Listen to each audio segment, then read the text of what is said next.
few months ago, I did my predictions for division winners in the middle of June. My division winners have changed, but I'll save that for a different video. In this video, I thought it'd be interesting to who are some sneaky dark horse teams that could come out of that division respectfully and earn a spot to be one of the top 4 teams to host some playoff games. I'll say, who my winner is, but then also give like a brief explanation of why. For the North, I chose the Chicago Bears. The reason why is there's a lot of hype for the Bears, and then, the season happens, and then we end up where we are, where Bears have high draft picks. I think if Justin Fields, with his new addition of DJ Moore, play to the capability a lot of Bears fans see them to be with, like Steve Young and Jerry Rice, then yes, they will go pretty far. Out of the East, I was going to say the Cowboys, but just with how bad some of that tape's been with Dak Prescott and how the chemistry looks way off and terrible, I'm just going to take Washington. I think Brissett will probably win the quarterback starting job, but if they're led by that defense and they can get some crucial wins, at Dallas and, try to split one against the Giants and Philly, then they should be, in the driver's seat to win that division. For the South, I picked the Falcons. The South is wide open. A lot of people don't think the Bucs are going to do good. Same with the Panthers and the Saints and everybody. I think, if Taylor Heineke can get into his, pretty decent form where he has a chance to shock and surprise people with how young the Falcons are and how the division is wide open.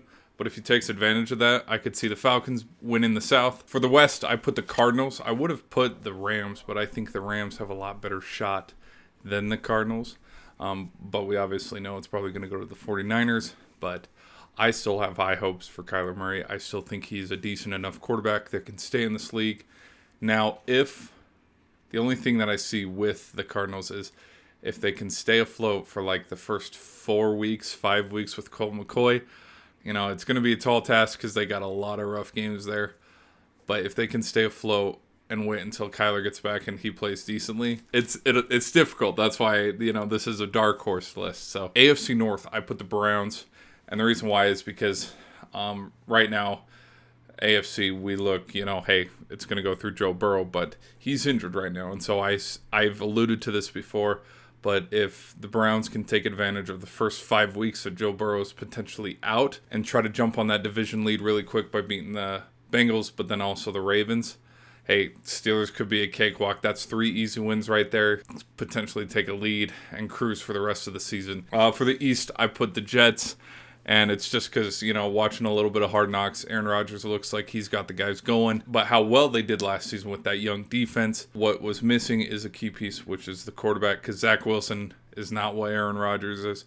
And so looking at the games that they lost because of the lack of offense production, I think Aaron Rodgers is an easy fill-in to help that team push them over the edge to win the division.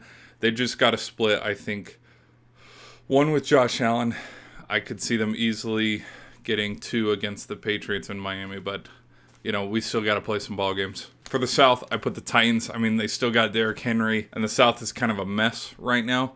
And so if Tannehill can get back to his 2019-2020 performance and play, and Derrick Henry can just shoulder the load, then Titans split one against the Jaguars and then went out against the Texans and Colts. They'll be fine. For the West, I was split between the Broncos and the Raiders, but truthfully, in more recent memory, Jimmy G's had a lot of success, and like a lot of people sleep on Jimmy G, but the truth is, dude's still a decent quarterback. Like if you look at it, 2019 he went to the NFC Championship game.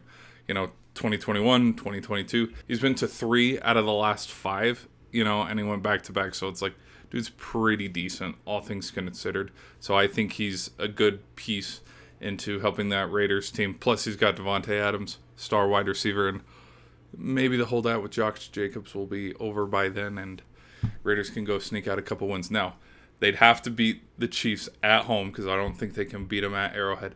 But then if they can, try to beat the Broncos twice and split one with the Chargers, go in with a 4-2 record, that'd be totally fine. Those are my opinions on that. We got a lot of ball to play, though, so, it is what it is. I'll try to catch you in the next video. Peace.